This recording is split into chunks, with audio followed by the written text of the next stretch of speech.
Okay, good morning, everybody. Good morning. It is 8:08, 8 o'clock. And let us start with the chitas of the day as And we Mashiach go. now. Yeah. Right, Let's go. let us go. Um, okay, so we're going to start with the Chumash of the day. We are holding on the sixth portion. Today is Friday. We're holding the sixth reading of the Parsha Taziyah Mitzvah. These are extremely, as when it comes to the end of the Parsha, these are extremely difficult laws of purity and impurity, as you'll soon see. As we come to the conclusion of this 2-week portion, Tazria Mitzayda, we're holding on chapter 14, verse number 33.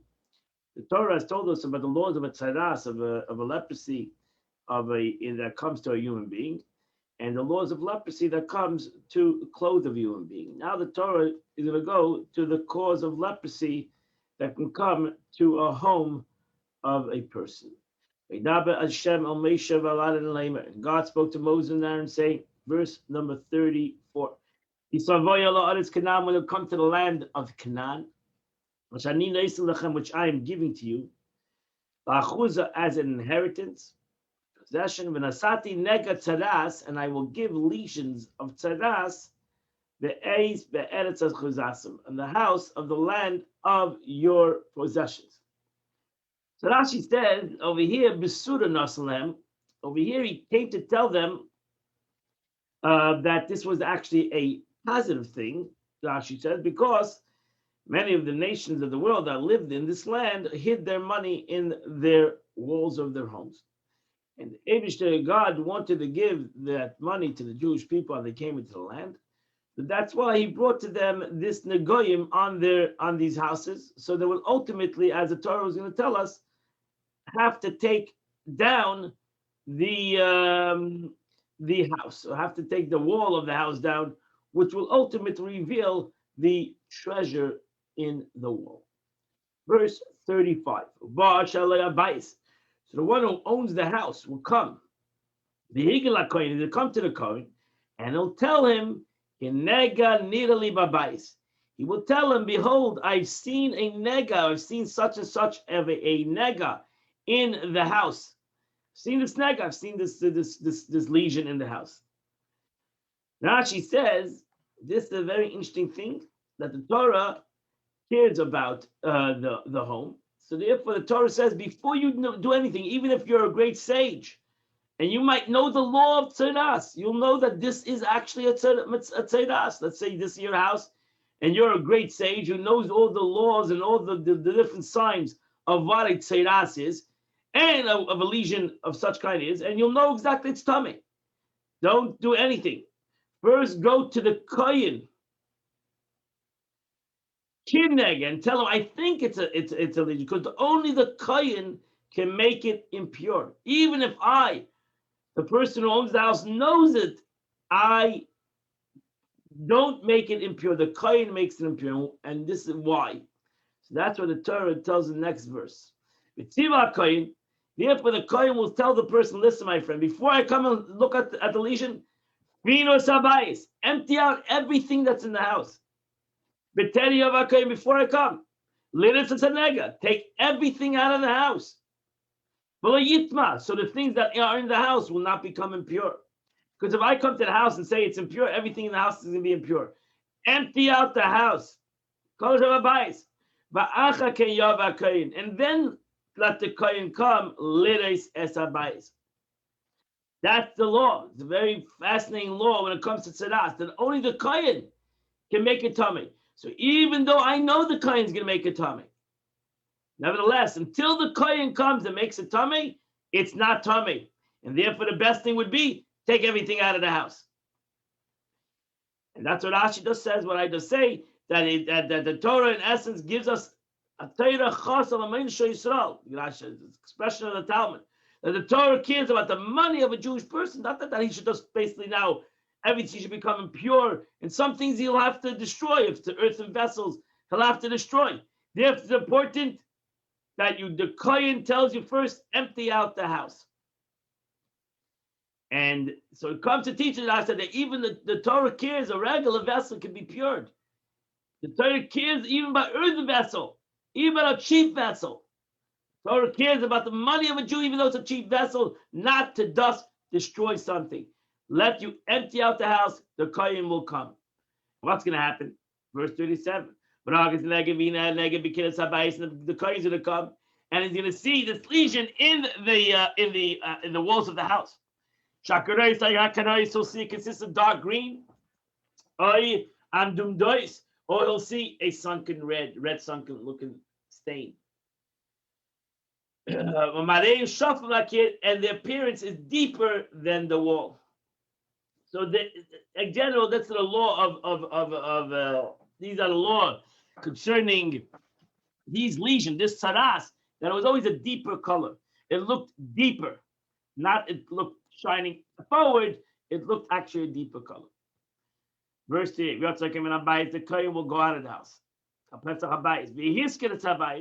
He'll say, listen, close the house for 7 days. Verse 39, verse 12, the Kohen will come back on the 7th day. And he'll see he'll come and he'll look and he'll see that actually the house, the nega, this lesion, this discoloring has actually spread the Kiddush Habayis. In the verse 40, and the Kohen will command he'll first say, take away all the stones, take away part of the wall, take away all the stones that have the nega, this lesion, and make a hole in the wall. Take the bricks, throw these bricks out a makom tamei into an impure place. So this is impure stones. You have to put it not in a pure place that will make other things impure. You have to put it in a place that's impure. Verse 41, and then he has to scrape out the house from inside. All as you take all the scrape around the nega and all the earth. He takes all the earth and everything that was around this nega, and he puts it again into an impure part in the place. Verse 42. And he brings other stones.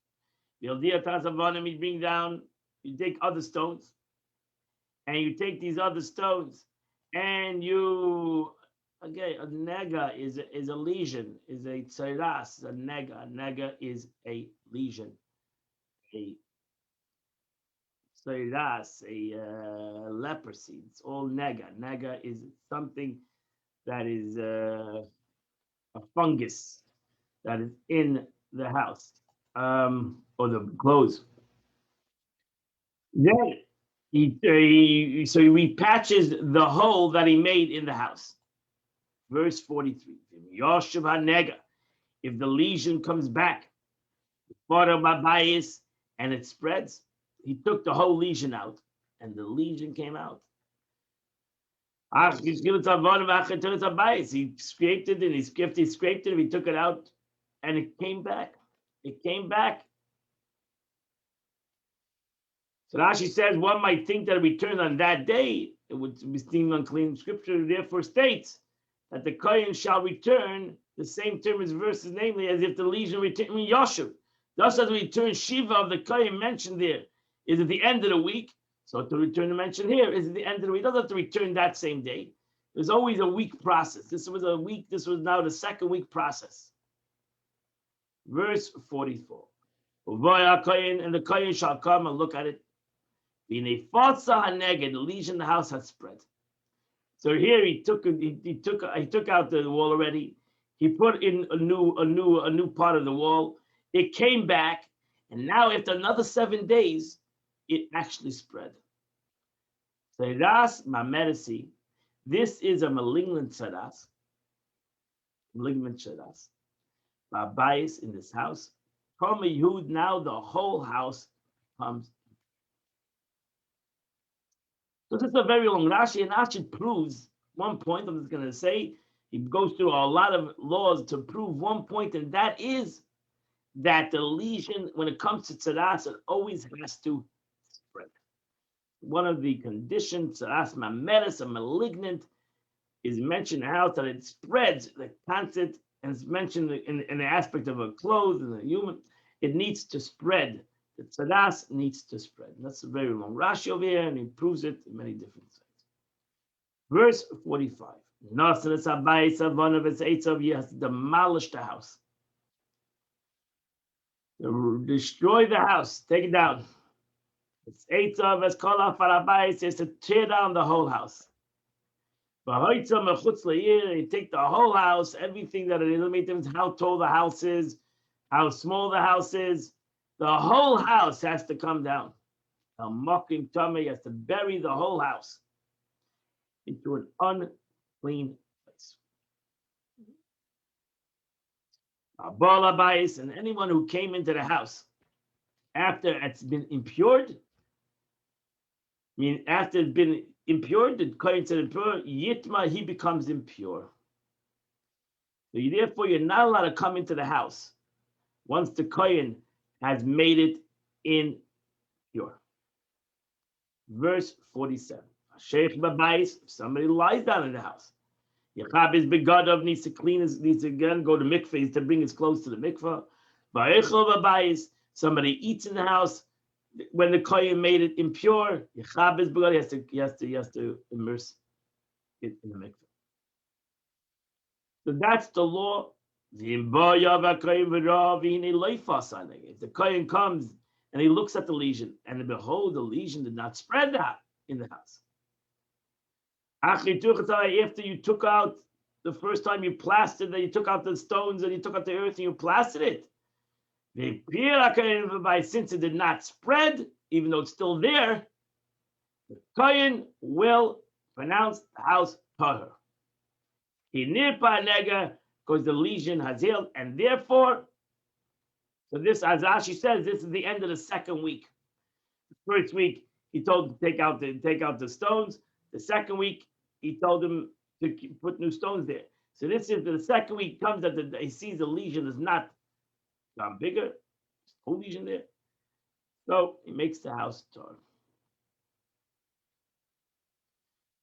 So Rashi says. Again, Rashi did this comes to teach us about a lesion that has remained the same throughout both the first and second week of quarantine. And what should be done to it?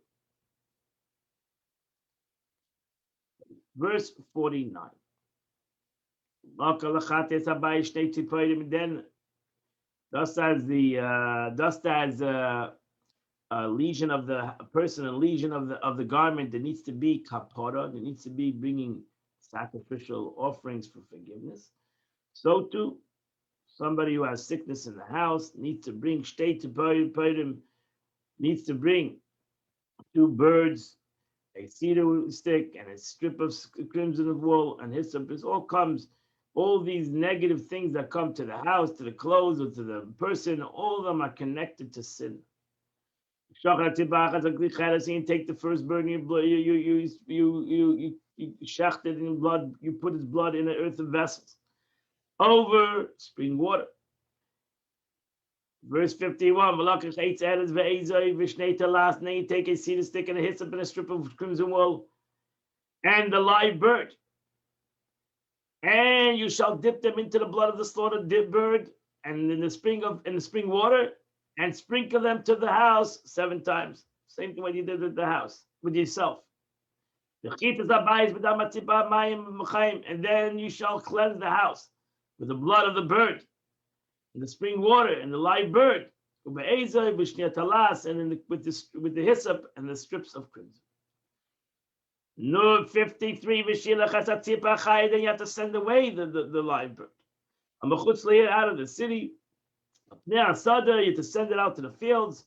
This bird that flies away is part of the forgiveness of the house. Zois 54. Zois Teidas Kol Nega Tadas. This is the law of every lesion of a Tadas, and for a Nesek, for a lesion. Gab. L'Tadas HaBeged, when the Tadas of a garment, L'Bayis, or to a house. Or to a human being that he has a sa'es and sapachas, lavaheres. These are different colors that we mentioned, different colors of a tzaras of a human being. To render a decision on the day of impurity, or b'yem hator, on the day of purity, zois teiras tzaras. These are the laws of a spiritual leprosy. That completes chapter 14. Go into now chapter 15. That's an extremely deep laws and very complicated laws, the laws of a nida and a zava and a zoiv. These are laws connected to menstrual cycle of a woman, and that's a nida, is a menstrual cycle of a woman's menstrual cycle, and the law of zava, which is extremely another kind of omission that comes from a man or from a woman, which we talk about a blood omission or a reddish color omission that is not from the menstrual cycles. These are very difficult laws, and actually the Talmud says we do not know the difference, especially by a woman, the difference between the colors of bloods of a nida, of a menstrual cycle, and a zava. I don't know the right translation of the word zava. A discharge, zav. That's what really zava. As Ash is going to say, zav. The word zav means a discharge, something that is discharging from the person's body. These are extremely difficult laws. I'm going to try to my best to explain to you the way to the basic concepts of the Torah law, the Torah pasuk. But these are great. There's a Masechta, there's a tractate of Nida. It's one of the biggest tractates in the Talmud, and it's extremely difficult laws in Shulchan Aruch for the Jewish law. Chapter 15, verse number 1. Moses, and God spoke to Moses and Aaron, saying, B'nai Yisrael, speak to the Jewish people. Tell them, Ish Ish. First, the Torah starts off with the law of a man. Ish Ish asher zav mibsara zoivei temehu. If any man has a discharge from his flesh, his discharge is unclean. Rashi right away says this is not the laws of a discharge. You cut your hand and blood is coming out of your fingers or your teeth, or there's many places that blood can come forward, or other kinds of pus or discharge can be from a lot of places in the body. So therefore, Rashi right away says that that since the Torah puts together the laws of a man and a woman, we're talking a discharge that comes from a certain place. Just like a woman, the laws of a nida is a menstrual cycle that comes from a certain place. So to a man, it comes from that certain place. It's not just a discharge that comes from any part of the body. So we're talking about something that comes from a certain place, and that's omission, like a man who has an omission, whether through a sexual act, whether not through a sexual act, he becomes impure. That's a balkedi. It's called in Jewish law, balkedi, which becomes impure. And he has to go to the mikveh. And that's why he's supposed to go to the mikveh to a man to take away from the impurity of omissions, whether it's, again, done through a sexual act or done not through a sexual act. That's become a zoiv. But over here, the Torah is not talking about per se mission balkedi. Torah is talking about something that he has an omission that is a sickness.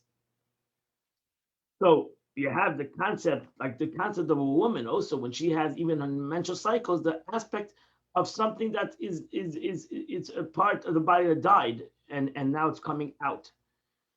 So that's why the Gemara says that when a woman has a menstrual cycle, she becomes sick. She becomes sometimes sick. She gets fever. She gets different kind of hormonal situations, because it's the aspect of a discharge of something that was there and now the body is getting rid of it.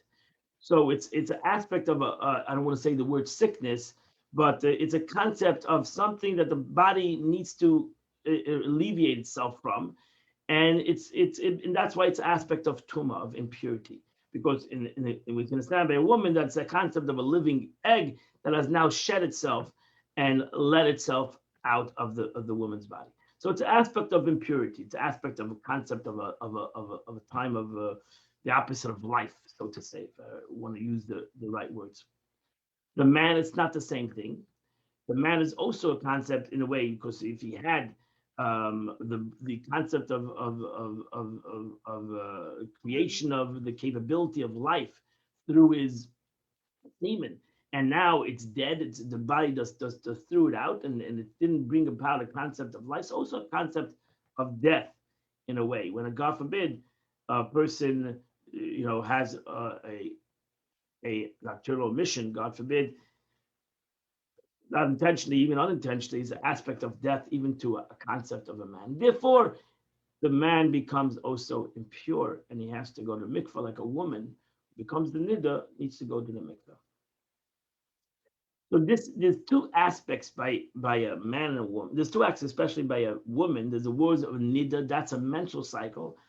And then you have zava, it's not a menstrual cycle, it's an aspect of something coming out from the body, not through a menstrual cycle, not in the time of her period, but seemingly, not in that time, suddenly blood is coming out due to other reasons, and we're not sure exactly what the reasons. And they're not reasons of sickness, God forbid, that's a doctor. These are other reasons that the body is shedding itself of its blood, or whatever that zav is, that sickness is. And as I said, today the rabbis say we don't know the difference between the blood of a nida and the blood of a zava. So therefore, we mix both of these laws together today when it comes to the laws of menstrual cycle of a woman, to the laws of when she goes to the mikveh and how she goes to the mikveh. We're mixing these two laws together, very two difficult laws, and we mix them together, and they work together in the laws of family purity today, where a woman has a menstrual cycle and she has to go to the mikveh. And that's the difference between a man and a woman, because a woman, to be able to have a relationship with her husband, needs to go to the mikveh, and it's a mitzvah, and that's why she makes a bracha. If she was not married, then she doesn't need to go to the mikveh, even though she would be going to a menstrual cycle. But she's not obligated to go to mikveh because she's not obligated to have a relationship, and therefore she doesn't go to mikveh. Really, she could go to the mikveh, but the women don't go to mikveh unless they're in marriage, they're in a marriage state. So then, because then they have a mitzvah to have a relationship with their husbands, and that's why they go to the mikveh. And now they make a bracha. That's why by a man goes to the mikveh, doesn't make a bracha. Well, a woman that goes to the mikveh makes actually a bracha when she goes to the mikveh, because she has actually a mitzvah to do it. And that's the difference in the laws of mikveh. As I said, it's very difficult. We're going to try to go through. This shall be the nature of his uncleanliness due to his discharge. Just talk about a man. Or his flesh runs with a discharge. Again, his flesh does not mean all your flesh. It needs a specific place. It comes out of a specific place. To Masa, he becomes unclean.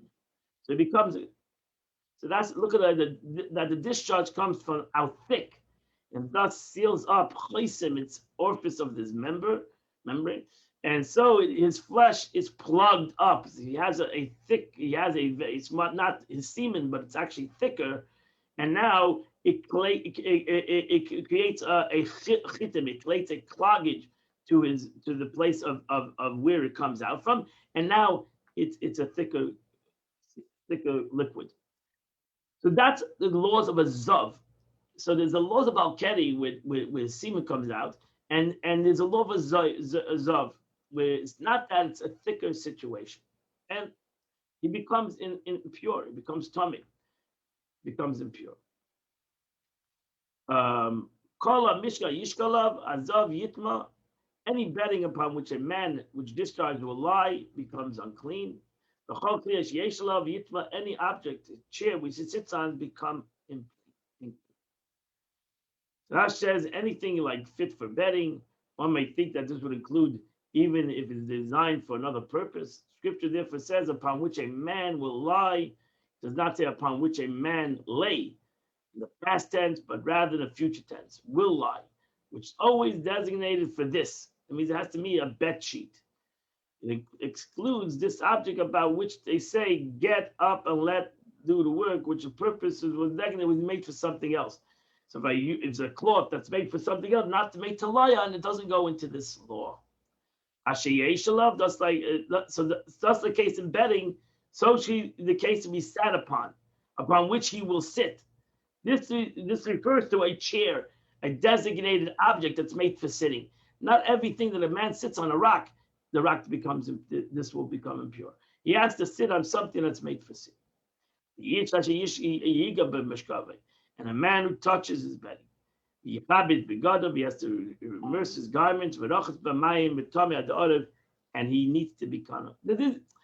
Okay, in general, these are laws of impurity, which the regular Jew, this is not relevant unless he needs to go to the Beis Hamikdash. So koyin, this would be a problem. If he needs to eat truma, for example, today it's not a problem with him either because basically he doesn't need the kohanim don't eat truma. So today it's not a problem. These laws we're all coming, but that's why many Jews, men, go to the mikveh in general because of these issues. So they want to take away this tumah, even though it's not a problem being tummy today. We don't have a Beis Hamikdash, and we don't have a truma, so there's no issue being tummy really, being impure. No, it doesn't affect your life that you are impure. Only a woman, because a woman that becomes impure nida needs to go to the mikveh to be able to have a relationship with her husband. But a man doesn't have to be pure per se, only to go to the mikveh, go to the Beis Hamikdash, or if he's a kohen to truma. And today we don't have those issues. Verse 6, and if somebody else sits upon the seat that the zav sat upon, he becomes impure. He has to also go to the mikveh. As you can imagine, in the time of Beis Hamikdash, these laws were really, really important. Because not only do you become impure, so you say, I'm not going to the Beis Hamikdash, I'm not going to the temple. But somebody will sit upon which you sat upon will come impure. So they cannot go to the temple. So these are very intense laws, which when Mashiach comes, we'll have the Beis Hamikdash, and these laws will come back into full swing. But at this present time, we don't have these issues because we're not worried about impurity today. Verse 7. If somebody touches the flesh of a man who had this discharge, he needs to also go wash his clothes. But he needs to go to the mikveh. And he's unclean until evening. Verse 8, look how far this goes. If the man will spit, the man who's unclean spits upon a clean person, that person has to immerse his garments and has to go to the mikveh. So that's a person that's impure, can sometimes impurify other people. And he has to be careful. Verse number 9. And upon any riding gear, which a man who has a discharge will ride, becomes unclean. Verse number 10. And whoever touches anything that will be under him, Yitma will become unclean. Until the evening. Somebody lifts, and it lifts up something that the zav, that this person touched. He becomes unclean, and he has to clean his clothes. But he has to also go to the mikveh, and he's coming until the. So that says, whoever touched anything that's under him, under the man who's a zav. This verse comes to teach us about a riding gear, and that anyone who touches it becomes unclean. Because whoever not required to immerse his garments, he has to go to the mikveh without his garments. If any items mentioned above this passage discussed in the laws of man as a discharge, namely his discharge, his saliva, his semen, his urine, his bedding, his riding gear, or a seat, defined by a man with the discharge, if any of these items is lifted, it defiles the man who lifted it together with his garments. Lifting is always the more stringent law in the Jewish law when it comes to impurity. Verse 11. Whoever the man with the discharge touches, shakes your hands. Without the latter having rinsed his hands. By the person he touched, shook his hands. Have to now go to the mikveh. Tamei ad ha'arav. So this is the laws of tumah can be transmitted from one person to another person. So if I was tummy, I didn't go to the mikveh, and I touched somebody, I now make that person impure. Verse 12. Now this is even more. If the zav, this person who's impure, touches an earthen vessel, yeshaver. You can't any earthen vessel when it comes to purity, when it comes to unkosher, you cannot do anything with earthen vessel. China. You make an earthen vessel unkosher, you can't do anything with it. Let's put it back to a kiln and it redoes it like new. You have to throw it out. That's the laws of China. That's the problem of China. So too when it comes to impurity. If the vessel becomes impure, it has to be broken. So you can imagine if you were an impure person and you had China with you. So Messiah Jews didn't have Chinaware. And that's why China was the cheapest thing. They made it very cheap. And it was a simple thing. Question when Mashiach comes and we're going to have fancy Chinaware, what are we going to do? So we're not going to have Chinaware. So We're going to celebrate. we're not going to have Chinaware, or else we're going to have to basically throw out. But Mashiach comes, God's going to take away tumah from the world, so we won't have these issues. But very interesting. This is a very, again, tense laws. So verse 12, if a earthen vessel was touched by an impure person, it has to be destroyed. The whole creates.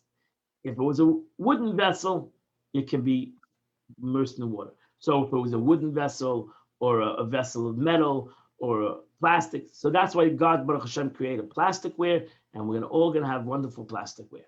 And that's it. We'll continue. Verse 13.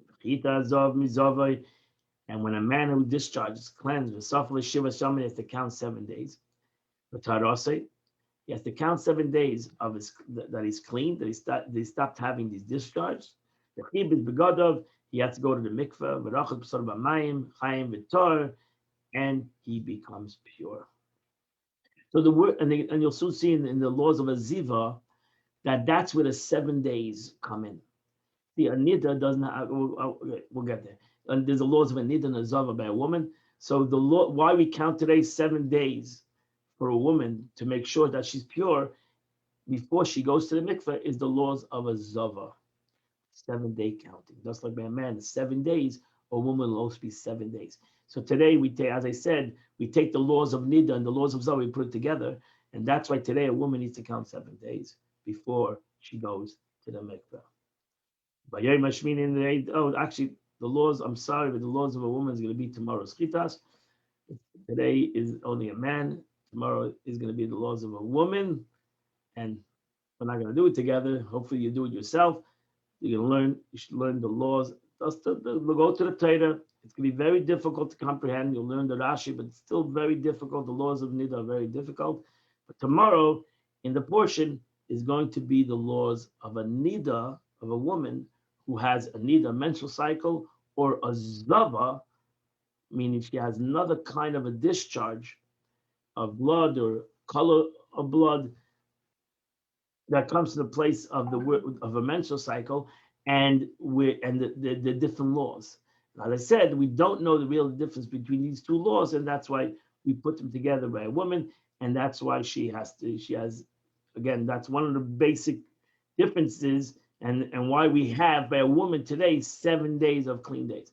I mean, if she stops her cycle, we have to make sure that she stops her cycle. She has to make sure she stops her cycle. Now she has to have 7 clean days. And then she goes to the mikveh because of the law of a zava, if you'll read it tomorrow in the laws of the Torah. So really, the laws of a nida should be able to go to the mikveh right after she has a clean day. She'll be able to right away go to the mikveh. But because of the laws of a zava, we're going to add 7 days. But that's tomorrow's chitas. You'll do tomorrow's chitas by yourself. And on the day of that he becomes clean, there's the laws of a man. He becomes clean. He has to bring 2 turtle doves, 2 young doves. He has to bring kapara. And the kohen will take one as a sin offering, one as a burnt offering. And the kohen will forgive him from his discharge.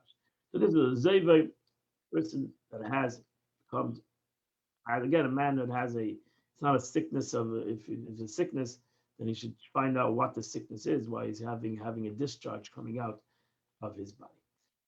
Okay, this finishes the chitas, the chumash of the day. We're now going to go to Tanya of the day, and we are holding Friday the 4th of Iyar, and we are in chapter 44, the third part of chapter 44.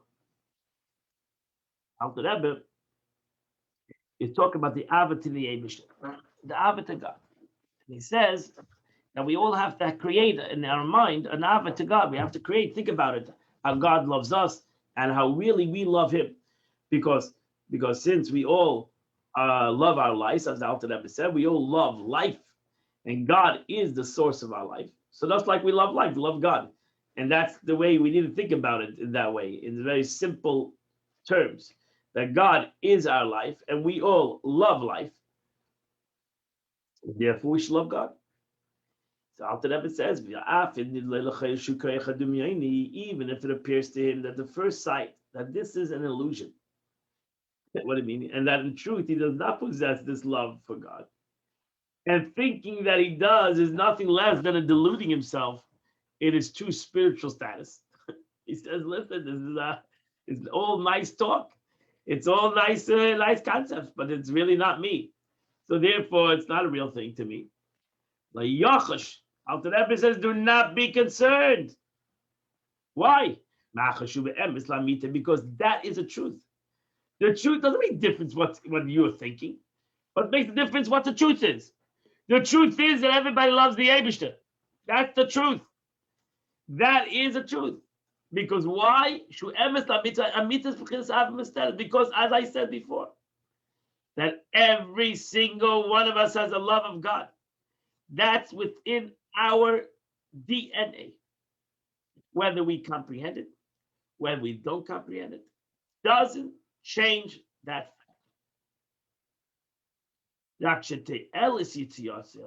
I'm just telling you, really, you have it without bringing it out. But there is a positive concept in bringing it out. And I'm just trying to explain to you the positive concept of bringing out this hidden love. Because I'm trying to help you make things go easier. So therefore, I'm just telling you, it's not a dimion, it's not an illusion. I'm telling you, this is the truth. Your dimion, your illusion is thus bringing out something that is true. And therefore, you'll be able to have a better reality. I'm just trying to create a better reality for you. And sometimes you got to fake it till you make it. And sometimes you have to have this think that that's an illusion. Because it's not an illusion. Every Jew has an Ava Misateres. Every one of us has a hidden aspect of love within us. I'm just giving you an answer. You ask me, how do I create this within me? I have an illusion. I have a fantasy. It's not the end of the world. Because this fantasy is really not a fantasy, it's really the truth. Because it's going to bring you to do something right. I'm more worried, Alter Rebbe says, that you should do the right thing. That's what I'm worried. I'm not worried about your illusions or your grace thoughts and fantasies.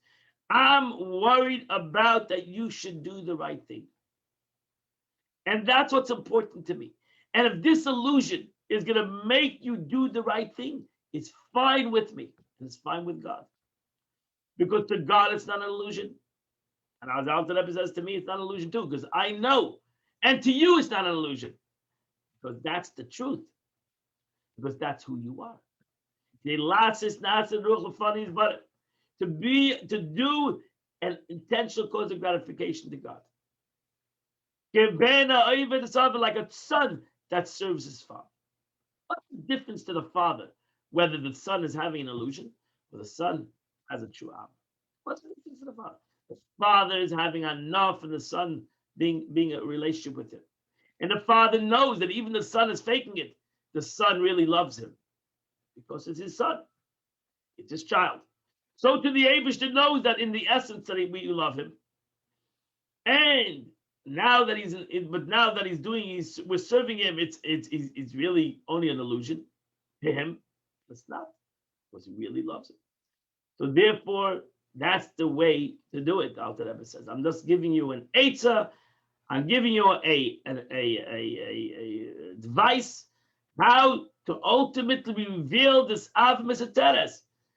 As we say the expression, fake it till you make it. So the more you're gonna fake it, or you thinking you're faking it, the more Hegel Nasa Teva, the more the Hegel, the habit becomes a nature. And maybe in the beginning it's a habit, but I don't think it's a habit because it's really your essence. But you think it's a habit. Your habit will come your nature, and that's what you need. Action. That's one of the things of Chassidus. Chassidus taught us that we don't need to wait till we understand something to do something. It's a mistake. We'll never come to do it if we're going to wait till we totally understand it. Our doing will bring our understanding. The more we do, the more we will go and understand why we're doing it. But we need to start by doing it. The ma'aser, the action is the most important thing. Not because that machshav is not important, but the action will bring us to do it. A habit will bring us to understand it, to comprehend it, to become part. And on this it was said, machshava teva HaKadosh Baruch Hu mitzaref l'ma'aser. This is the meaning of the statement. A good thought is joined by the Holy One, blessed be he, to a deed, providing it with the wings to soar upwards, as explained earlier in chapter. So let's look at the explanation. A good thought is joined to a deed. Cannot simply mean that when one thinks of doing good is a good deed, and then, though no fault to his own, he's unable to do it, God considers it that he's actually done it. It doesn't make sense. Either you do it or you don't do it. But if so, the expression should be a good thought is considered by God an actual deed. It doesn't say that. Rather, the term is joined. The term of the Mishnah is machshava teva HaKadosh Baruch Hu mitzarfa. That a good thought, God joins it to a good deed. Not God considers a good thought a deed. That's the mistake that people with me think, that I have a good thought, God considers I did something good. No, it's not true. God does not consider a thought a deed. God says, when a person has a good thought, I'll connect it to a deed. What does that mean? Join it indicates that the deed was actually done. Meaning, God says like this, a good thought, even though it's not so holy, I'm going to connect it to the deed. That's the meaning of the statement. A good thought. If this thought, it can be an illusion, it can be a fantasy, it can be a bother-mice in my thought, but if this thought made me do the deed, God will connect the real thought to the deed. God will take my essence, which is truly the reason why I did it, and bring it to the deed. And that's what the beauty of the Mishnah says that statement. When a love of God is revealed within one's heart, there's an actual connection between the thought and the deed. When the revealed love adds vitality to the performance, that's the ultimate. So if I can have a love of God and that brings me to do something, then I have the deed and the thought as well. However, when the love of God is not revealed in one's heart and is limited to one's mind, it's considered to be a good thought. It's not true love, it's a thought. And that's not connected to a deed. Thus, when one understands that something ought to be done, but he has no love for it, then the deed will be performed without a fever. It is therefore necessary for God to connect the good thought with the deed, thereby ensuring that the good thought, the love and the fear of God in his mind will elevate the Torah mitzvahs which result from it to the world and the level of a good thought. That's the Mishnah. That's how the Alter Rebbe explains the Mishnah. The Mishnah says, "Machshava tova kadosh baruch hu mitzaref lamaisa." A good thought is joined by the Holy One, blessed be He, to a deed. So the Mishnah means that a good thought, not a good feeling, it's a good thought. I decide in my mind, I don't have a good ava. I don't have true ava to God. I don't have true love of God. But you know what? Whatever I have, I'm going to do it. That's why I'm going to do it. I'm going to do the right thing. Not because I have great love of God, not because I have great fear of God, because the little love that I have of God, the little fear that I have, is going to make me do the action. But then God's going to come, and God's going to take that good love, that good thought, and is going to connect it to the deed. That means it's not going to connect on its own. God's going to connect it to the deed. And that will make it as if you did it with love and fear. And why do we want to have it as if you did it with love and fear? Because we want the deed to have wings, as we mentioned before. The deed cannot fly like the bird cannot fly without its two wings, without love and fear. So this deed will not fly without love and fear. It doesn't have any love and fear. The only way it can fly is through Ava and Yira. And I didn't give it Ava and Yira. I didn't give it love and fear because I didn't reveal my love and fear of God in the doing of this mitzvah. But I had a good thought. And that good thought, God will connect it. Not me, because I'm not at the level to connect it. But God will connect it. And only the Mishnah can say God will connect it. Because logically, why should God connect it? But the Alter Rebbe explains why God should connect it. Why should God connect it? I'm thinking about whatever, other reasons. Why should God come involved and say, you know what, you're not thinking about any love of me and fear of me. Why should I connect it? You know? But here the Mishnah tells us, since God knows that I have an Ava Mitzvah, since God knows that I really love him, and therefore I really have an awe of him, that's why God says, I'm going to jump the thought. I'm going to connect it. Because I know who you are. I'm not asking you to do more than you are. I know you have no capability of revealing this Ava and this Yira because of your situation of your mind and the lowness of your soul, as the Alter Rebbe said before. I know I created you. So therefore I know exactly. I'm not asking you to do something you cannot do. So therefore, I'm asking you to have a little bit of Ava and Yira, even in your mind, even though it's not revealed in your heart. I'm asking you to have a little bit of love and fear. And if you do that, I'll do the connection. I'll do the connection. So I'll give your action a wings to fly. Even though you couldn't give it, I'll give it. So a tzaddik, a righteous person, can give all his love, all his actions, its own wings. Doesn't need the Eibishter to give it. Does it himself. People like us, we need God to come in and give the action and the Torah its wings. If we could do it on our own, we should.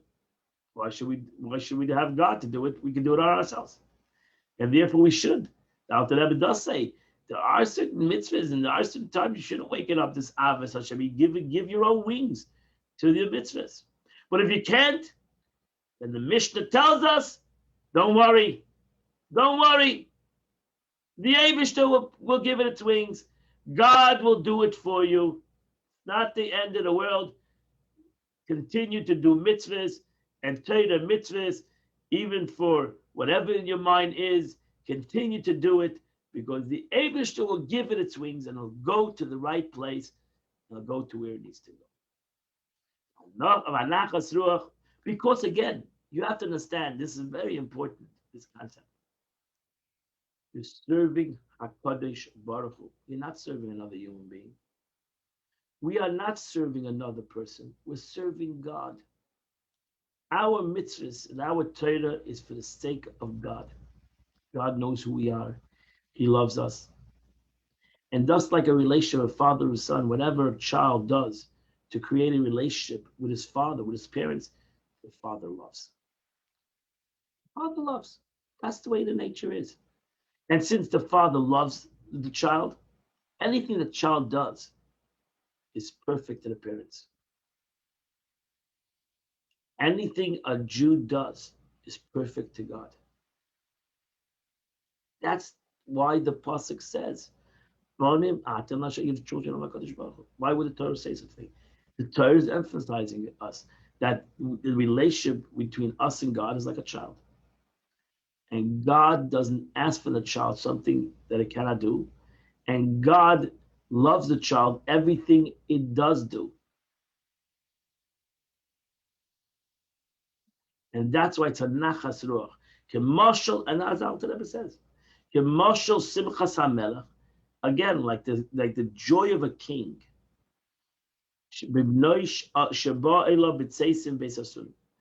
Any child, a king's child, just imagine a king has an only child. That's the nimshal, the mashal, the analogy in the Medrash, that a king, imagine a king has an only child that is in prison, and the child comes out of prison. The child, imagine a child comes out of prison. He's dirty. He's been in prison, and he doesn't even know. He has been in prison. The Medrash says that they forgot the language of the king. He forgot the way how even to a king, to a father that's a king. He has no comprehension. He's been away from the father for so long that he does. The Medrash says he doesn't know the language of his father. He doesn't know the ways of his father. He doesn't even know how to act like a prince. But can you imagine a king who has an only child, and now the child comes and he's been running after, he's been imprisoned by some faraway country. He had to go to wars, and they had to fight, and he had to pay, and he had to give out billions of dollars to get to this only son. And now his son comes out of prison. What will be the joy of the king? When the Medrash says this example, it's the same thing. The Jew that's in prison comes out of prison. Forget about it. The Jew at this point comes out of prison. He's not looking like a prince. He doesn't even know the language of the king. He's fought, but he came out of prison. He made a step forward. What is the nachas ruach of God that to that person that made a step forward towards him? What is the pleasure? That's the mashal. That's the analogy. And that's the power of a Jew making a step forward, the Maisa, making a step forward towards God. Is he perfect? Has he become this king, this great prince? Is he? No, he's not. He just got out of prison. He just got out of, he doesn't know the language of the king. He doesn't look like a prince, but he made a step forward. Just like, and that's why the Medrash says an only son. You have to imagine that. Like a king and an only son. The Eibishter to us is like each and every one of us is an only son. And when we get out of prison, even though we're not looking so great still, we take one step forward towards our Father in heaven.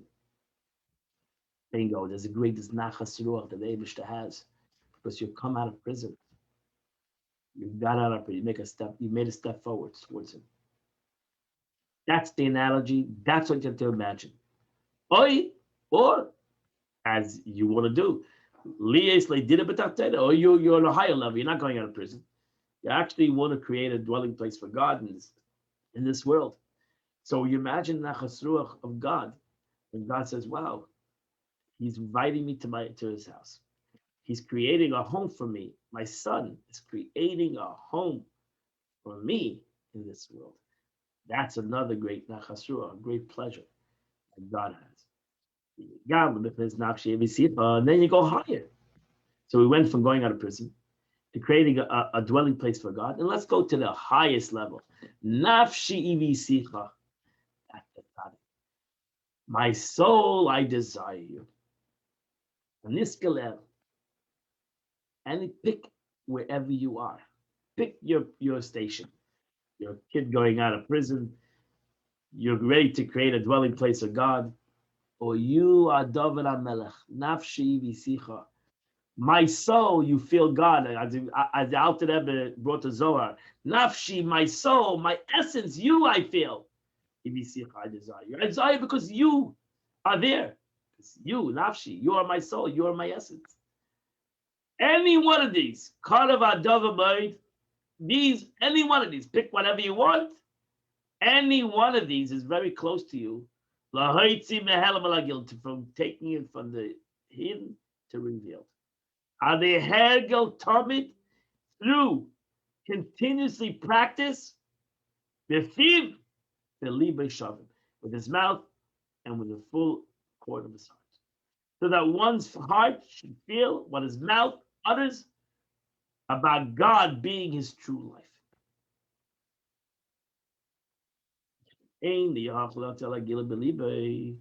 However, Alter Rebbe goes back, keeps on going backwards and forwards. See, Alter Rebbe knew, because ultimately he's talking to a bunch of guys like us, who, even though this sounds great, but still it doesn't work. For some reason, it doesn't work. Yeah, we could talk to you. We could Alter Rebbe could talk to you. He's blue in his face, but it still doesn't work. Doesn't work. However, if one cannot bring the love into a revealed state of his heart, nevertheless, he can occupy himself because of this love. Even though he cannot bring it out, but because of this love, he can still bring it to action in the love of Torah and mitzvahs for their own sake. And then the Eibishter, for his own sake, through the portraying the idea of his love in his mind, and then we'll have to come unto God.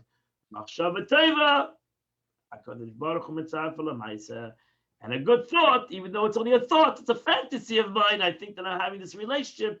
I don't feel it really, but it's in my mind. I'm having this fantasy relationship. I'm having this imaginary relationship with God. Not that I really feel it, not that it really penetrates me, but I'm having this fantastic fantasy in my mind. Fine. As long as it brings you to action, fine. And God will connect the dots. And as explained. So that completes the time. We conclude this explanation in the box over here. It is therefore possible for his Torah mitzvah to be elevated to the supernal spheres, just as he has fulfilled them through love and revealed in his heart.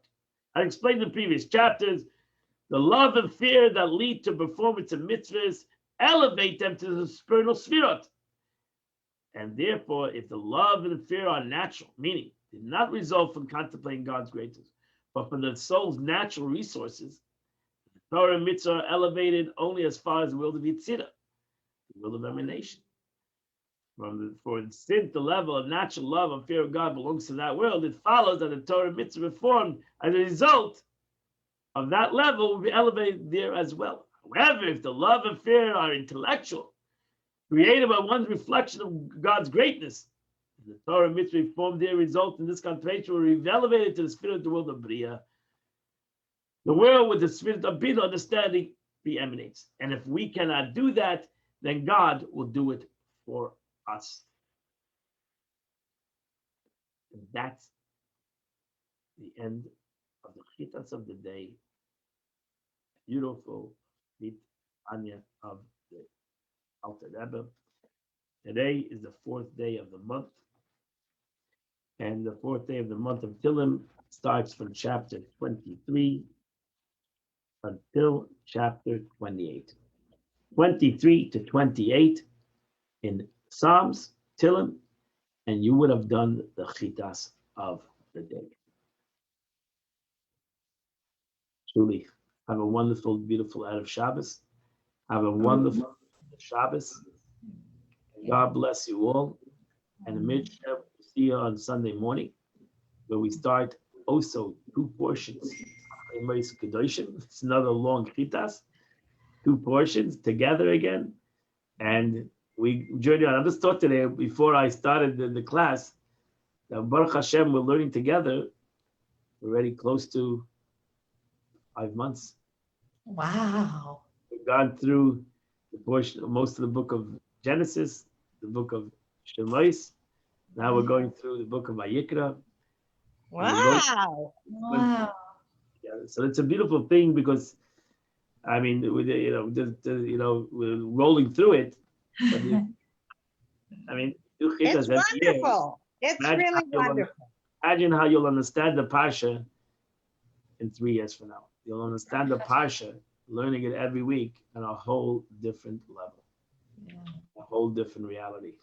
Because I hope that when you're learning the parsha every day, a part of the portion is giving you a different understanding in the portion. Most of us don't learn the portion. We just read it, but this is learning it a little bit more deeper, and you keep on learning more, you keep on learning more, you keep understanding more. Like today's chitas is a very difficult chitas. The Chumash, it's a very difficult law, so you got to really read it a couple of times to learn the Rashi, maybe learn more commentaries on it, to understand what's the meaning of these laws. They're very difficult laws of the Torah. But tomorrow you're going to do it on your own. Learn the chitas, learn the Chumash Shvi, the 7th reading of the portion of Tazia Mitzayda. It's actually the book of it's a portion of Mitzayda, and learn that because it's the laws of Anita, and something that is done today by Jewish women throughout the world, and they go to the mikveh and they do this mitzvah, and it's a beautiful mitzvah in the Torah that continues. Today we didn't. I mean, we go to mikveh. Men do go to mikveh, but it doesn't have the same concept as in the time of Beis Hamikdash. Tomorrow's reading actually has to do with women as they live their lives today. It's a very fascinating part of the Torah. Have a beautiful day, and have a beautiful Shabbos. God bless you all. And we'll see you Sunday morning at 8 o'clock. Good Shabbos. Good Shabbos, Rabbi.